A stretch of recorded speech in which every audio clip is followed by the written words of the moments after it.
Hello guys, may natuklasan akong masarap na tindahan ng takoyaki dito sa may Malolos Crossing.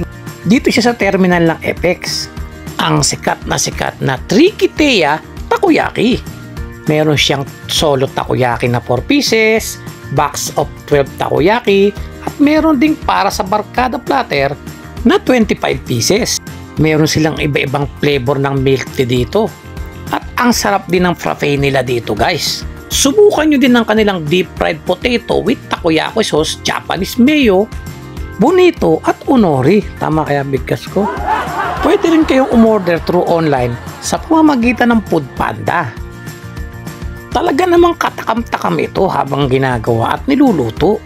Pagkatapos lutuin ng takoyaki balls, lalagyan na ito ng napakasarap nilang sauce at tatanungin ka kung gusto mo ba ng spicy. Lalagyan din ito ng mga toppings. Salmon toppings ang inilagay sa aking takoyaki balls. Tikman nga natin itong bagong lutong takoyaki. Rapsa! Mukhang babalik na naman tayo dito sa Trikiteya Takoyaki sa may Malolos Crossing. Mag-frappe naman tayo.